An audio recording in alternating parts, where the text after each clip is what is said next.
And welcome everybody, and especially Adam Kolozetti from Entra Solutions. Now, I'm really excited to have Adam on board here because Adam is in disguise. He is not of this world and not of this time zone, and we will get into that later on because I can see the blank look on Adam's face right now. What is this guy talking about?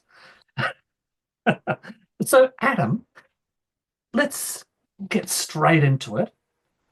Culture hack. What is culture hack? Well, Culture Hack is my podcast, and I'm super excited to have you on my Oh, show. sorry, there's no advertising. No, no. Yeah, yeah, yeah.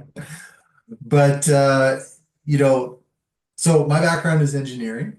I come from the world of aerospace engineering and defense industry and all that, and um, made my way through several mega engineering companies. And along the way, um, saw things like layoffs and saw great things that are at these big companies, and then saw some other trickier things. And what we noticed, my business partner Caitlin, was that when people were really engaged, like excited about what they were doing and happy to be there, then they were creative, quality went up, customers were happy, everything was great. But when they were, disengaged or distracted or maybe not feeling heard or something of that, then all those things went down.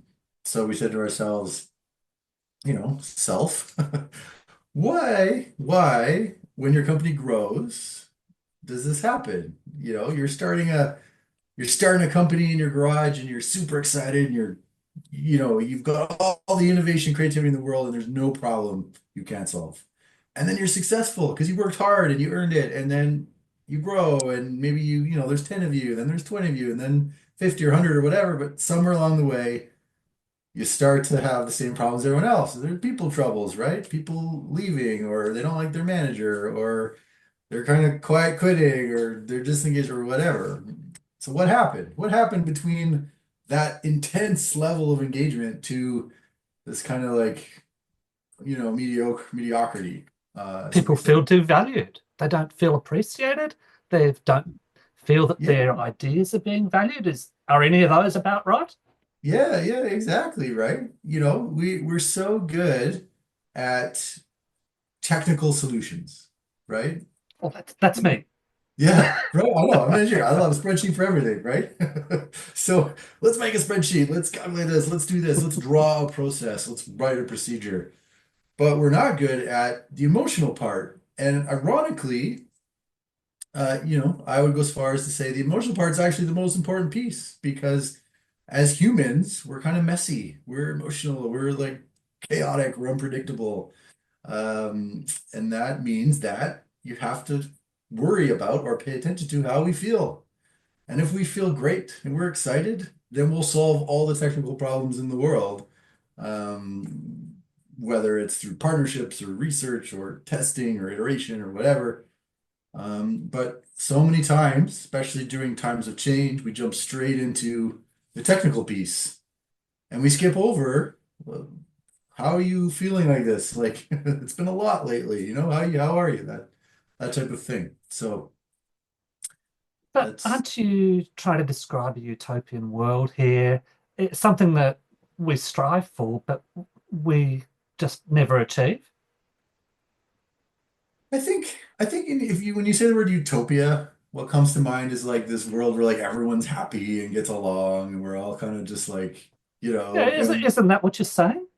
yeah, no, I think in reality, in business, it's messy. We have tough conversations.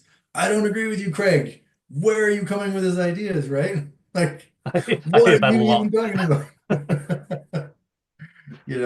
And the Hmm. same to me. So we have these like intense Okay. conversations. We debate whether to do this or to do that, and we look for, based on the information that we have, what the best thing to do is, and we constantly go through this struggle of trying to take a group of people who all have amazing talents and abilities and skills and points of view, and then bring them together and somehow come out the other side as a high performing group. much, much greater than the sum of its parts. Right? You've got to you've got to have someone that's committed to this though. And I read off your information, by the way, in my research that you discriminate against the people that you deal with here.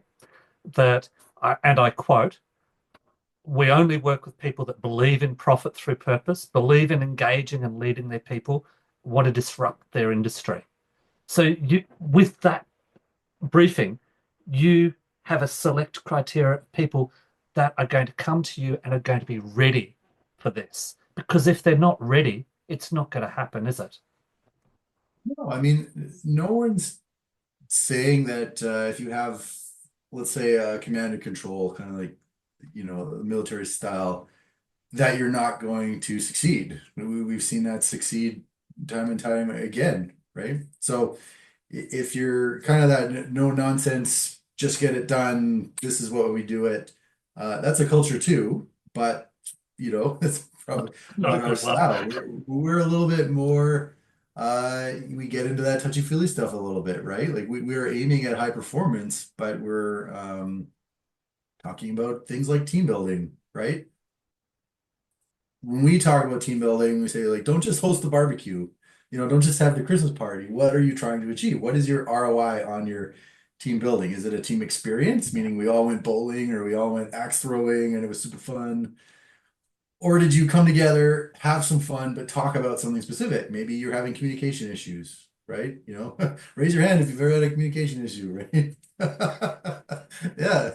So maybe let's talk about it. Maybe it's something to do with, maybe we did a personality profile and now we want to see how to operationalize that and turn it into productivity, right? Or, whatever it is. Maybe someone new is coming on the team and we want to chat about it. Like whatever it is, you know, team building, talking about that touch and feely stuff, all we're doing is creating a space where we can have those real conversations and creativity can move, right? We can clear the noise, right? Is that just now? Obviously, I'm talking from a merger and acquisitions area where it's all people once you get past the deal stage. Once you Hmm. get past making the deal, that integration side of things is all people. It's all about building those relationships and the team building side with the buy organization and the sell organization and integrating the two of them. So I really relate to this well, but you do things differently. You're talking about high performing cultures. You're talking about collaboration, specialist collaboration skills here. So tell me about the collaboration side of taking those different teams and putting them together. Well, like I said, my background is engineering, right? I say I'm a recovering engineer. You can't take that way of thinking out of me. It's been like beaten into my head for years and years of engineering school. So it's very systematic. It's very, Mm. repeatable. I analyze it. So, when we're talking about taking something touching, feeling like connection or vulnerability, and then turning that, pointing that into something productive and into high performance, very, very systematic about how we do that. There is a method to the Okay. madness, a very specific process that we go through to do that. Um, and to start with, we call it, discovery. And in a workshop type scenario or a team building or something, it's getting a little bit vulnerable. It is talking about our feelings and our memories, and we've got a variety of exercise to get people kind of engaged with that. And do you know what the funny thing is, Craig? At the end of every workshop, whether it's like a full day, half day, a couple hours, whatever, we always say, "What was the most valuable thing that you found? What was your favorite thing?" We go around the room one at a time, and I would say 50% of the people is even actually especially in the more technical companies like engineers, software, all that kind of stuff, they say their favorite part was the connecting. They had no idea that the person sitting next to them was used to be a bull rider, right? Or a belly dancer or whatever. That Mm. those are their Probably the favorite only part. connection they've ever had was with a screwdriver or a spanner. Or Yeah, what do you they've call only what do ever they call it in communicated. America? A wrench. Yeah. They Correct. only ever communicated as work units, right? They've only ever talked about Mm. work. And here I know the person Yeah. next to me loves sci-fi and like favorite movie is Alien. And I'm like, that's my favorite movie. And like, right? And I think everyone is starved for connection. So all we do is open the door and everyone just like plows through. And we try and get on sometimes to the agenda at hand, and then people don't want to. They want to stay there. They want to talk more. They want to so we're like, okay, there's a hunger here for this a connection because we are working together all every day. So what if those connections were just reinforced and stronger so that when we are talking about work, the decisions are better and they're faster and we're moving together as a team. Like what if, right? Mm. Okay. I think need to go and get your white coat because I'm going to have to make some confessions here myself. Okay. All right. Okay. Tate and me. I was a computer programmer, a network engineer, an IT network engineer. It took me 20 years before I realized that there were people out there. I thought it was all just bits and pieces, and that I was there to provide this technical solution. And it actually took me about 20 years before I realized that there was something called communications and people. How do you deal with hard cases like me? You know, I we was a slow learner. yeah. Well, we've got this big long stick, Greg, and we Uh, well, so we have this philosophy or approach we call the whole business. So the whole business is based on this idea of the whole self, which is around self-actualization. So if me, you, anyone out there can say that in our ideal state that we're trying to strive to be, we have a well-balanced mind, body, soul, whatever that means to us, that's what Here we go self-actualization, back to the utopia comment, by the way. Just note to right? self. Right? Exactly. It's the that dream state we're all trying to achieve. So Yeah. organizations, businesses, they're just groups of people. So the analogy is instead of mind, body, soul, we have your process, your tools, and your culture, and how that all fits together. If you picture a Venn diagram, in the middle is the sweet spot where that's all balanced based on where you are in your business, and you can move, and that's where your high performance results are going to come in. So what happens in the case that you're talking about, where you got this fancy software tool, something new, exciting like an ERP, this happens all the time, right? You drop the ERP on it, it's like this bomb, and it skews everything towards the tool side, but the process maybe wasn't mature enough to handle it, and then the people need to be trained, so everything needs to like be pulled back into the middle, right? Um, I don't Similarly, care. My job was to get the tool in there. That's all I care yeah, like about. hey, And to hell with everybody else. right? It's going in. Well, and I think that's what consultants, software providers, what we're all realizing now is that Yeah. clients aren't buying a tool, they're buying a solution to a problem, right? And if I drop the tool in, I just created a Problem. hundred problems for them that have to be Yeah. solved before that solution is going to be realized, right? So there's a real, interesting path there called implementation that everybody, the software salesman's so good, but like, oh yeah, don't worry, we got a training program, like great, we'll drop it in, everything will be solved. But like, it's not how it works, right? No, it's not. You're spot on there. You said implementation, whereas in the merger and acquisition space, we call it integration. Mm, It's yeah. got to blend. It can't just be whack and the change is made. You've got to integrate it with the organization, with the people, with the reporting, the C-suite. Everybody's got to be integrated. So yes, you're right there. Well, I used to work for, like I said, these big engineering companies. A lot of them grow by acquisition. And I've seen some of the estimates or the philosophy when they're looking at the cost of an M&A, they just assume something like a 70% turnover within 5 years, and they work that into the cost of the whole thing. And that's Yeah. crazy, especially a senior technical person. Like you're talking six figures to replace this person by the time you find someone new, train them up, blah, blah, blah, blah, blah. So let's say, I don't know, pick a number, $150,000 per person.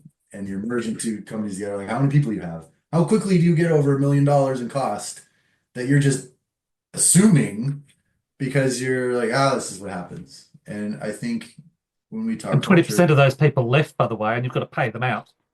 sure, yeah, like you got to pay it, like it just goes up and up and up, right? And I think what we're saying is like, well, what if you didn't? What if you invested, a fraction of that? Even $100,000 sounds like a big number, but compared to million, 5 million, 10.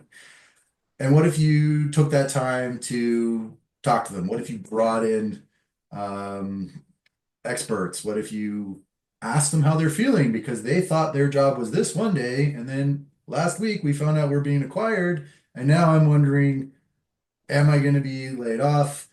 Now I'm like, instead of 2 steps from the top, I'm like 100, right? Like, well, my whole future just like blew up in my face and I'm distracted. I'm not, right? Like, you can't tell me that I'm Yes, not looking at the problem with the same sophistication and focus that I was, right? And absolutely. And that is just so concerning for the parties concerned. And then don't just think that it's on the sell side that this concern is, because that sell side has some really good people.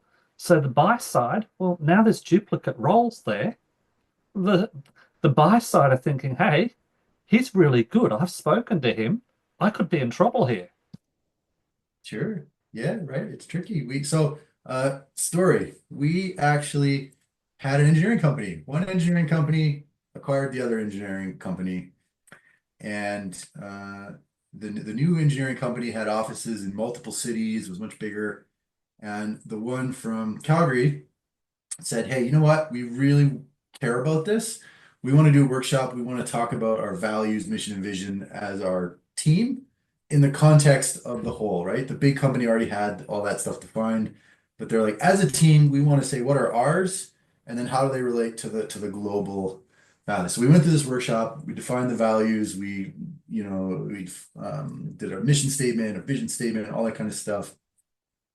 And it was really great because you have now electrical engineers from one company and mechanical engineers from the other company who on any given day have no reason to talk to each other, yet, often work on the same projects. Now they're Mm. interacting, right? And now their leaders are getting to know each other. And now they're like, oh, hey, that, like we should, get more, like we could go in together on a proposal. We could do this and we could do this and this. And a year later, I talked to them again, and they say it's unbelievable. Our city, our group here is outperforming the other ones by like 3 times. Wow, We're that's a punching out of great the story. water, right? We're like, Mm. wow, that is amazing. And why? Because they took the time, they got to know each other, they became friends, they connected, and now all of a sudden, boom, creativity. Oh, we should approach that people and take your experience from that project and ours from that, and I bet you we could pitch them this, right? Like, and so on and so on and so forth. And all of a sudden, they're knocking it out of the park. And that's where we've got to create that creativity. There's too much happening where, and before you were talking about, you mentioned the military, and that isn't the same because that stifles creativity. There isn't the encouragement there. Whereas what you're talking about, believe in profit through purpose, believe in engaging. There's that belief concept there. And that belief is inspiring. Well, and I think you kind of buy into whatever system you're a part of, right? If I'm going to join the military, I'm buying into a structure that is very strict. And I know that these are my Mm. boundaries and creativity can flourish in there. Absolutely. But if I take that same system and try and apply it to the public sector where I haven't bought into that, like, that I do what I'm told and I do it right away and yes, sir, and all that kind of stuff, then it won't work. So you have to have a different approach. It has to be a little more open-ended. It has to be more thoughtful, more engagement. And that at times can be a lot more exhausting for leaders. It's a lot tiring. Like I think, if even myself as a leader, right, when times are tough, when you got to make some tough decisions, like my capacity to be empathetic starts to drop, and yet that's when my team needs me to be empathetic and show up in that fashion the most, right? So, Mm. it's this literally catch 22. So no wonder leadership skills are important. Emotional intelligence skills are important. Communication skills are important, all this kind of stuff. And I think what we see lots of times, for example, in engineering companies I work for, the best engineer is always promoted to be ahead of all the engineers. So one day you're just typing around same as everyone else, right? The next day you're in I charge of know 30 that to be people, true, but I've never understood it. Why right? ruin a perfectly good engineer? Yeah. So now I'm in charge of 30 people and I'm the best, so I'm the busiest. So I'm already probably 20% overloaded. And now I'm Yeah. supposed to what? Do what with all these people? Talk to them? No one's ever trained me how to do that. Like I certainly never, and so on and so forth. So you can see how we're not really setting ourselves up to succeed in all these No. areas. Okay. I think we need to discuss a couple of other things. I'm not very good at following my questions, but I think we do. We need to Okay. look at your LinkedIn banner, and I recommend people go over to your LinkedIn profile and take a look.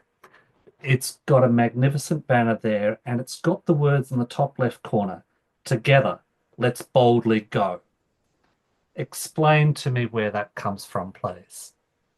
Well, first, thank you. I'm glad you enjoyed that banner. I was very proud of that. I made it myself. And Oh, wow. the graphic design types that I work with always make fun of me because that is definitely not my forte. But I was Not very mine proud of either. that banner. But yeah, To Boldly Go comes from Star Trek. And as a kid, I used to love Star Trek. And even through an adult, I think as I reflect on it, I love this idea of exploration. I wanted to be Captain Kirk, right? And then I remember I was like 12 years old and I was like, they haven't really invented space travel yet. I'm running out of time here. So, but yeah, I think I love this idea of exploring an adventure and discovering the unknown and, that leading with that curiosity, right? So I think as But I the got, first word in that banner is together. Mhm. It's not Yeah, I'm going, it's together. right. And I think, you know, I think you only need two things in this world to achieve whatever you want to do, whatever your dreams are. And the first is wonder. So that's that curiosity piece, right? Together, let's Mm. imagine what if? Yeah, it's always been done. Yeah, but like, what if? What if we kept everybody, right? What if this? What if that? What if this could be done? There's, a well-known scientific phenomenon that as soon as someone knows it's possible, that thing is invented in short order because people are like, oh, it's possible. I like, we'll figure it out, right? As soon as they Well, believe that it's possible. look at the 4 minute mile, for example. Yeah, Within 3 months, 17 people have broken the 4 minute mile. So, right. yes, it's just that belief. That's crazy. They just believed here that was impossible. And so Yep. the power of the human mind is crazy, right? They say, everyone knew it was impossible except the guy that finally did it. Right? He just didn't know. No one told him. Mm. So this idea of wonder and having that approach to everything you do, your relationships, your work, the environment, everything. But then the next part is courage. You have to have the courage to do what it is you need to do to achieve that if that's what you decide you want to do. So that's kind of where that together we boldly go or together let's boldly go comes from. Like let's wonder. Well, it also goes back to, if I recall, at the beginning of this conversation, I used the word utopia. So I think Mhm. in your subconscious, you still want that utopia side of things happening, don't you? Yeah, Because that's there's what this Star Trek was all about. yeah, well, it feels nice, right? You're like, wow, we made it. We could accomplish all that. We could make it. It's really easy as humans, we're hardwired instinctually to focus on the negative things, right? They say it's like in a marriage, they say you got to have seven positive interactions to have the same effect as one negative interaction, things like Oh, that, really? right? I haven't heard that Yeah. before. Yeah, so like it's survival instinct. As soon as something is negative, we zero in on it and we focus on it, we obsess on it, make sure it's not dangerous, not going to kill us, right? And we still do that over negative things all the time. So we talk about, whatever's going on, the economy, politics, climate change, da da da da. And it sounds terrible and it's maybe oppressive and it feels like the world's going to end. But then at the same point, you can do some research and find out all the great things that have happened in all those things. And everyone ignores those, right? We do like to rewrite history, don't we? Yes. Hmm. But one more thing I want to harp on this Star Trek side of things. Okay. Now, you did try to become Captain Kirk, from what I understand. You're a pilot, is that right? Yeah, yeah. I flew airplanes for a while. Yeah. Yeah. Yeah, I So decided when I was in university that I wanted to fly airplanes. And it was because I thought, hey, what if I still want to be an astronaut. That is still a dream of mine. So, one day, which it's not out that far out of the realm of possibility, but before I die, I can buy a ticket and go for a lap around the moon. So, William Shatner, 82. right? Yeah, Yeah. exactly. So I thought, well, I should get my pilot's license. There's a start. Let me learn to fly. So I did. I learned to fly. I was in university and had a lot of fun. Taking my friends up for rides and took my mom up and all that kind of stuff. So yeah, flying was just a fantastic thing I did for a while until it got too expensive and I couldn't afford it anymore. So, Hmm. Okay. Something else that I came across in my research on you was growing perpetually epic businesses. hmm. Now, epic was written in capitals. I like that. Tell me a bit about that if you could. Well, we when I think about, you know, whether you're working on a project or doing a link post or being on a podcast, right? You're like, should I do that? Yeah, that'd be pretty good. And then if you ask yourself, like, yeah, but you know what would be epic if we did this? And I always try and think of that in everything we do and everything Enta does. Like, yeah, we delivered what the client asked, but you know it would be epic if we also gave them a cool graphic to whatever. Do you know what I mean? Like, It's the do you wow know? factor, Yeah, it's that giving them wow. that extra wow stuff. Exactly, right? A satisfied customer will tell nobody, but like a delighted customer will tell everyone that all that kind of stuff. Like, Well, so yeah,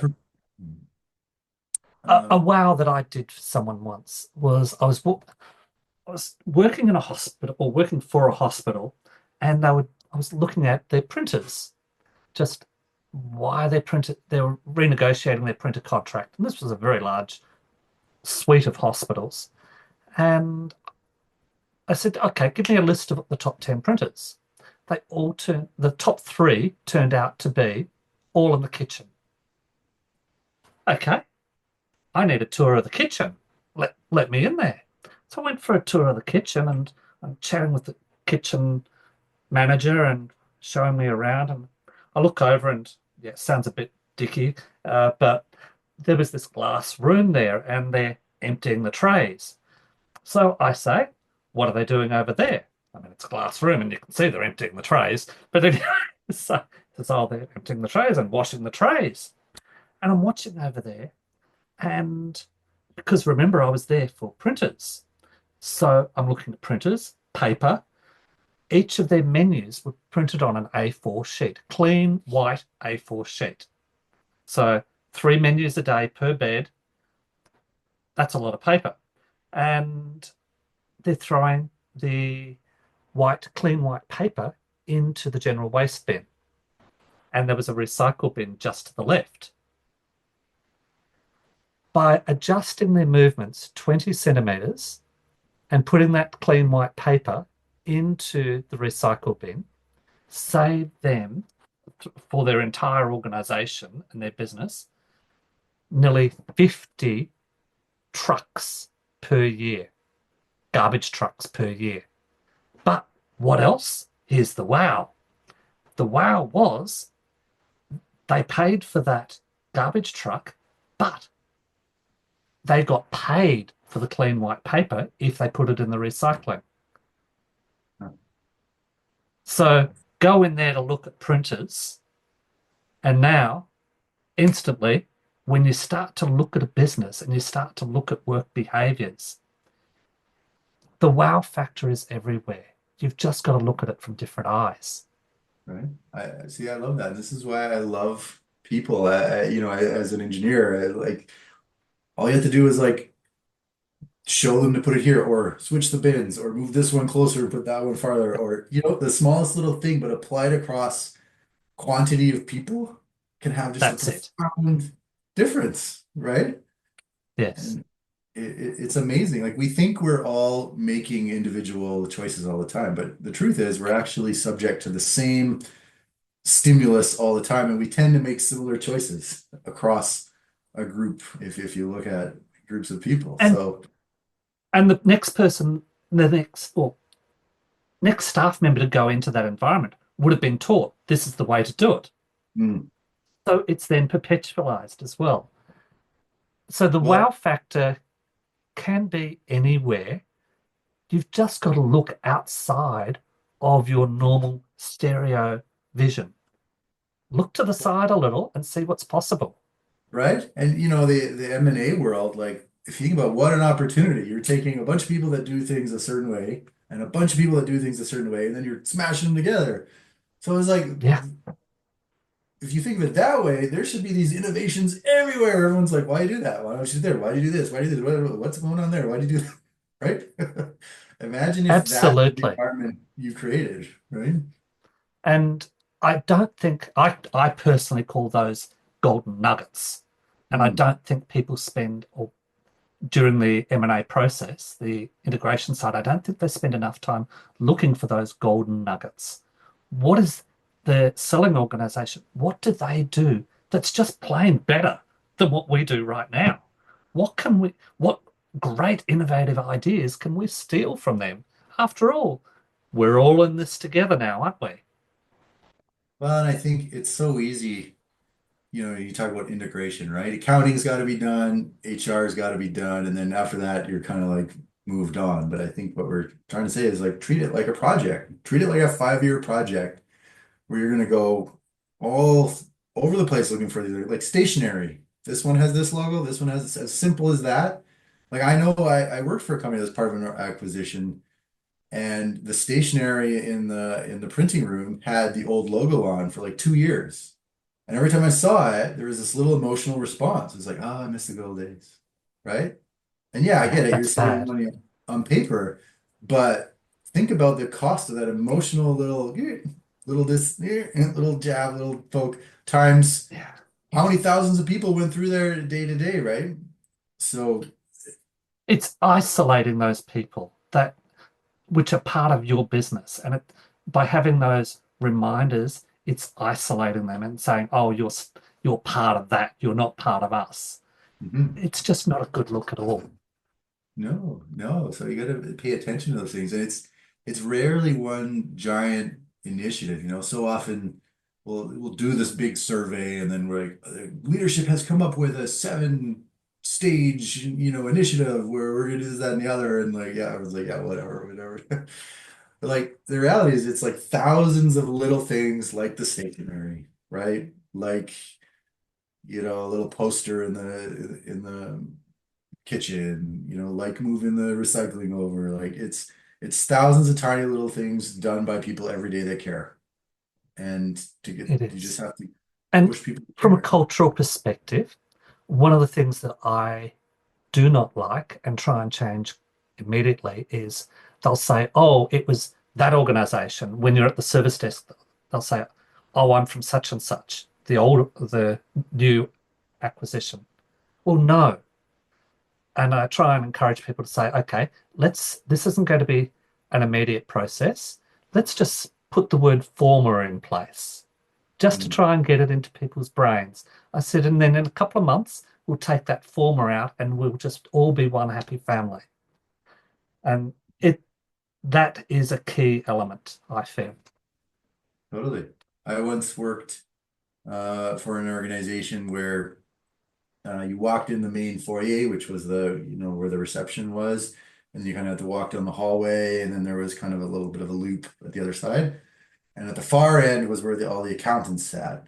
And there was a back door entrance that with a key card you could get through. You didn't have to go through reception and walk everyone. And the merger happened, and then a lot of the new people ended up with offices kind of near the front where the reception is, and all the old people or the legacy people were more in the back.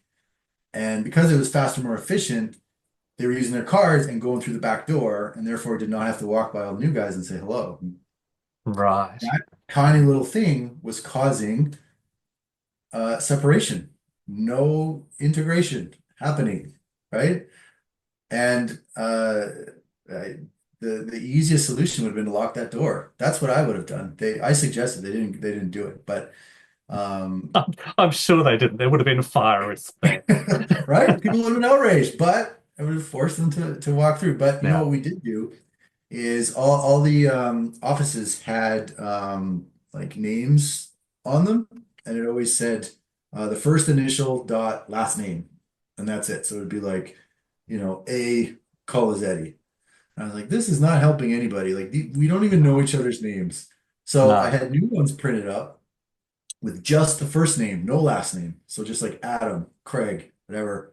And then underneath, I wrote the meaning of the name. I Googled all the meanings of people's names. So if you Google what's the meaning of Craig, it'll tell you. So there's like Adam, Rock. and then that's an easy, yeah. Adam means first man, right? Craig, rock, and then like so on and so forth. And I put those all up at the end of the day one day with the receptionist's help.